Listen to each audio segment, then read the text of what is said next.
Welcome to Our Girl Relationships. On this channel, we talk about problems people face in their day-to-day life. Let's start with the video. I've been married for 2 years. It has been amazing, and my spouse and I have had to grow and learn how to treat each other over time. My husband comes from a very small and close-knit family. It's just him, his mom, and his younger sister. Their dad is no longer in the picture. This is where my husband and I differ. My family is so large. I have 5 siblings, and we are very much in contact with our extended family. We all love the idea of having a big family. My cousins are like my sisters. When we first got married, it was amusing to my husband and his family how many family members I had and how I was able to stay in contact with most of them. It wasn't difficult for me because that's all I knew and how I grew up. Because my husband came from a family of 3, they were very close to each other. I remember a story about how my sister-in-law cried the whole day the first time my husband left for university. She had some sort of separation anxiety because they had never been apart before. I was very much aware of the kind of relationship my husband had with his family, especially his younger sister, so I didn't mind when they would always call and visit with us even when it was uncomfortable. I understood and tried to accommodate them because I would have loved the same to be done for me if I were in their shoes. My mother-in-law knew her place though, and tried not to interfere too much, but my sister-in-law didn't get the memo. She was always all up in our faces, and I wondered if she had a life. Forgive me if I'm being inconsiderate, but I think she needs to grow up and know that her big brother is now a family man. Plus, I have put up with her for 2 years now, and I think that's enough time for whatever separation anxiety she had to wane. What broke the camel's back was when she said she wanted to stay for the weekend, and we obliged her. But then 1 week passed, and then 2. There was no sign of her leaving anytime soon, and my husband wasn't paying attention to that. I spoke to him about it, but he said to tolerate her because she was lonely and just wanted to spend some time with him. That made me very upset, because if we were all having fun together, it would have been fair. But she always tried to get all of his attention whenever she was around and make me the third wheel. I decided that I was going to give her 1 more week, and if she didn't leave, I'll make her. As you can imagine, she was still here 2 weeks later, and I was done, so I went to her and asked her to leave. I don't think there is a very nice way to tell someone to leave your house. I tried though. I told her that mother-in-law would miss her and think it was time for her to leave. She said nothing and walked out on me. I didn't care that she was annoyed. I just wanted her out. My husband came home and we had a big fight about it. He asked why I couldn't just tolerate his little sister and not cause problems for his family. She exaggerated everything and even lied. She said I insulted her and yelled at her to leave the house because she was causing problems in my own home. I said no such thing, but no one believed me. My mother-in-law called to supposedly find out what happened, but she yelled at me throughout. After that, I didn't even try to defend myself again. They had made up their minds on who they wanted to believe, and that was that. When I came back home the next day, I couldn't get in. The mistake I made was letting my sister-in-law have my key to the house. We both shared a key to the front door because I didn't want a duplicate one for her. If I did, it would mean that she could come to the house whenever she wanted to, which was the opposite of what I wanted. I am positive that I rang the bell over 50 times, but my sister-in-law wouldn't open up. Her car was in the parking lot, so I knew she was home. My husband was coming home late that night because it was the last Friday of the month, and he usually met up with his friends. I also didn't want to call him because there was still some friction after our last fight. I banged the door for 30 minutes straight and was so sure that if she was sleeping, she would have been awake by then. This girl locked me out. I was so sure of it because I heard her taking a call after some time. The next day, she would probably act so innocently and give me some fake apology that my husband would take on a whim. Everyone treated her like an angel who couldn't hurt a fly, but I knew the truth. I gave up and went to crash at my friend's house who lived just a few blocks away from me. I apologized for just springing up on her like that without prior notice. I had an early morning, so my plan was to go to work from my friend's house. Thank God we wore the same kind of clothes and we were about the same size. Well, close enough that it wouldn't be noticeable that I wasn't wearing my own clothes. I was disappointed in the morning because there was no call from my husband. That wasn't like him to not check where I was even though we had a fight. So I called to confront him about it and he said he didn't bother because his sister said I went to my friend's house. How is it that I am the only one who sees how manipulative my sister-in-law is? If she continues like this, I'm not going to care about the consequences and give her something to think about. I spoke to her about it. She acted just like I suspected she would. She didn't know what I was talking about and even apologized for sleeping so deep knowing that I didn't have my own key to the apartment. She emphasized on the part about me not having my own key to the apartment, like the one she had belonged to her. At this point, I was fed up. I remembered the conversation I had with my friend the night before, where she advised me to go on a date with my husband and speak to him sincerely about what has been happening. I thought the date was a good idea because I was tired of fighting with him. I sent him a text while at work for us to meet up at our favorite spot that evening. I wanted to make him feel special, so I left work early and went home to dress up. I wore one of the dresses he loved to see me wear. When he arrived, we ordered food and had a good time. I told him that I had missed us. He sighed and apologized for the way he treated me because of his sister. He said he was used to giving her what she wanted because she never met her father and he felt obliged to just be there for her. He realized that it was affecting our relationship and he wanted to make amends, so he was going to speak to her. I was so glad that I didn't have to say anything and he just figured it out on his own. I didn't want to be accused of coming between him and his family again. I decided not to tell him about what she did because I felt a little bad for her, since she had never met her father and I didn't want her brother to be upset with her.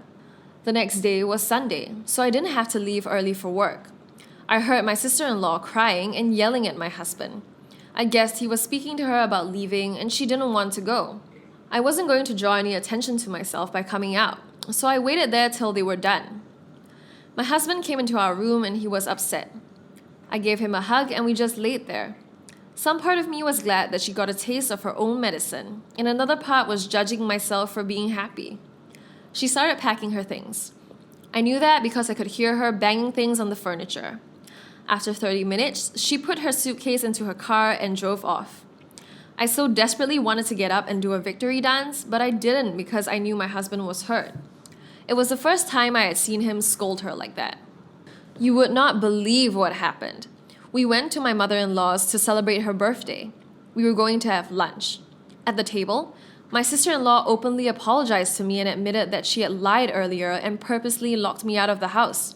I told her it was okay, but my husband and his mom were not having it. I could tell that they felt ashamed for not believing me in the first place. I was shocked but touched that she came clean, so I tried to make everyone feel comfortable again by brushing it off and saying it was in the past and I had forgiven them already. My husband kept apologizing for days and tried to make it up to me in so many ways. He even got me the Louis Vuitton bag I said I liked when we went to the mall. The first time we saw it, he thought it was too pricey. I reassured him that it was okay. I still collected my bag though. I loved how you handled your husband and you didn't file a divorce for irreconcilable differences, which seems to be the in thing these days. True love always wins. I'm rooting for you guys. I also have one brother, and I think you were a little inconsiderate of the sister-in-law. There is no way she could take away your husband. It's not like she could marry him. You should have just tolerated her. What harm could she really cause? Here's the next story. I, 30F, have been with my now husband, 39M, for 2 years, and we've lived together almost that entire time. He has 2 sons, 12M and 10M, who live with us during the weekdays and sometimes weekends. His ex-wife, Carmen, has custody on the weekends. 1. The boys have a complicated relationship with their mom. They felt abandoned by her, leaving the house right after the divorce. They went from a nuclear family to having one parent living an hour away and seeing her only on the weekends. Both have shared they feel their mom engages in favoritism. Her favorites are her kids from a previous relationship. On the other hand, she's fun and takes them to cool places and calls every other night, so she's definitely doing what she can in that regard and is a good mom. 2. Carmen is struggling financially. My husband and I are on the low end of the middle class. My 12-year-old son definitely feels guilty seeing his mom work such a labor-intensive job and the contrast between his life during the weekdays with us and weekends with her. 3. My 10-year-old calls me mom, and my 12-year-old calls me a nickname that means mom in another language, but saves mom for his birth mom. I honestly love them like they're my own and have embraced the mom life. I'll keep the rest short. Carmen doesn't like me, but nothing dramatic has happened. Just general bad vibes. I tread lightly here because 1. She is in a tough position. It's not her fault that she's in a different financial position or that she had to move out of the house and to a more affordable area, whereas my husband didn't when they divorced. 2, I have a great relationship with my mom, and I'm always in disbelief that the boys love me like a mom. I'm afraid she could easily turn them against me. She's their blood, and I'm not. My husband and I have been planning a big trip for a while. My husband told Carmen this several months ago so they could start getting the boys' passports ready. Carmen initially agreed, but once she found out more about the trip, 3 weeks in Italy, hitting all the main tourist traps, all that stuff, she flat out said no, just refused to even talk. I got frustrated and called her, and she basically said, "I'm their mom and I don't want them to go. That's it." And I said, "Really? This is an experience for them. It'll be amazing. Why don't you want your sons to go experience this?" And she cussed me out and said, "No, they're mine, so they can't go." When the boys asked me for updates on the trip yesterday, I told them that their mom said no. I didn't sugarcoat the nonsense like I usually do to preserve their relationship. They were shocked. They've never seen me directly call her out. Both boys were really upset with your mom and said, "Why does she always do stuff like this?" And they're disappointed. My husband feels I shouldn't have told them, and obviously Carmen is going to be pissed this weekend when they go to her.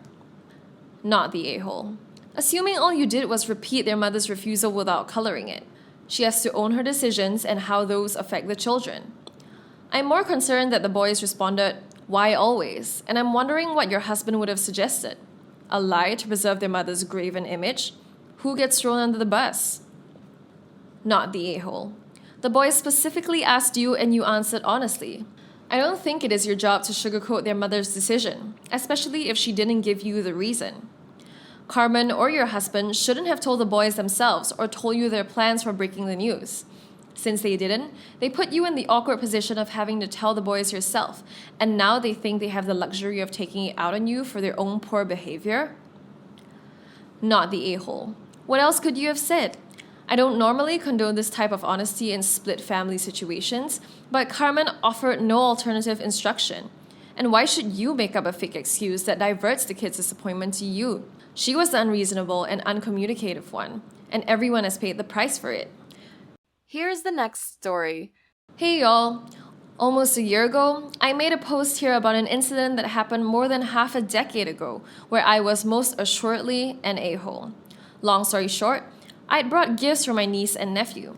My niece was antagonized by getting a more expensive gift, so I bought my nephew a new laptop to the consternation of my niece and her parents, my cousin's sister, and her husband. Well, the same cousin's sister blew up at me just a couple of days ago, and it was only now that I thought of sharing this here.